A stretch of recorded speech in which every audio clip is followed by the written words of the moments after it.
ٹیکہ ہے، اس سے بڑا کوئی ٹیکہ نہیں ہے۔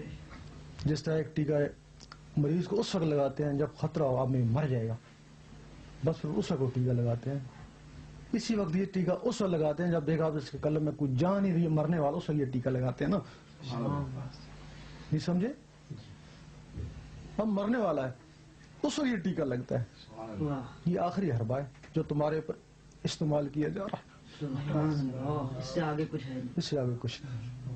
سب سے بڑی طور اس سے پہلے ہیں ورد وظائف ہیں، بس تسبیحاں ہیں، اس سے پہلے ہیں، لیکن جو آخری حربہ نا، یہ آخری ٹیکہ یہ، اگر اس سے تم کو زندگی مل گئی تو مل گئی، ورنہ پھر مشکل ہے۔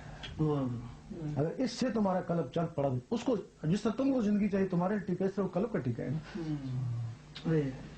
اگر اس سے تم کو زندگی نہیں ملی نا تو پھر کسی چیز سے بھی نہیں ملنی ہے، وہ اسی ٹیکے کی مانند ہے کہ وہ آخری ٹیکہ لگاتے ہیں، زندگی مل گئی تو ٹھیک، ورنہ اس کے بعد کوئی ٹیکہ اس کے اوپر کارگر نہیں ہوگا۔ اس ٹیکے میں یہ بھی صفت ہے بالکل کہ اگر وہ زندہ رہا تو پھر دوبارہ کوئی ٹیکہ اور کوئی ٹیکہ اس کے اوپر کارگر نہیں ہوگا۔ اور یہی ہے اللہ اللہ، اگر اس سے نہ ہوا تو پھر کوئی وظیفہ کام نہیں آئے گا۔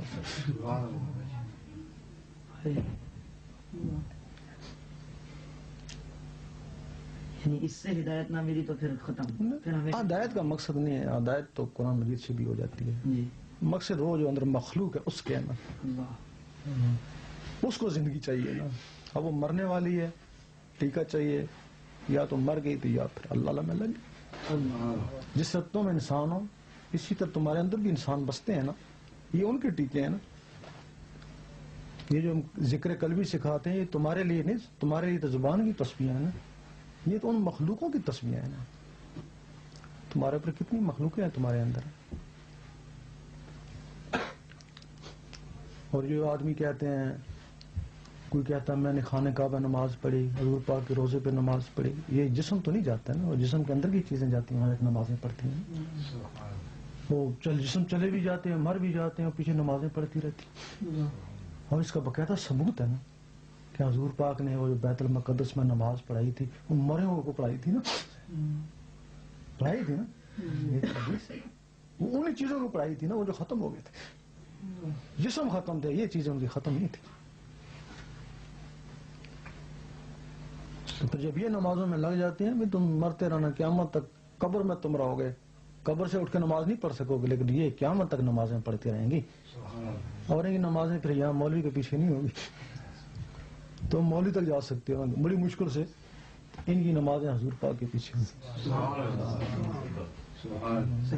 یا ان کی نمازیں عرش محلہ میں ہوں گی، یا پھر ان کی نماز وہیں ہوگی جس کی نماز پڑھی جاتی ہے، اس کے روبرو جا کے نمازیں۔ تو یہ انسان میں اتنا کچھ ہے، اتنا بڑا خزانہ ہے انسان میں، لیکن اس کو کمرے میں بہت کچھ چیزیں پڑی ہیں لیکن تالا کھولے تو کیوں نہیں؟ بڑا مال ہے کمرے میں لیکن تالا کھولے تو کام آئے گا نا، اگر تالا ہی لگا ہوا تو پھر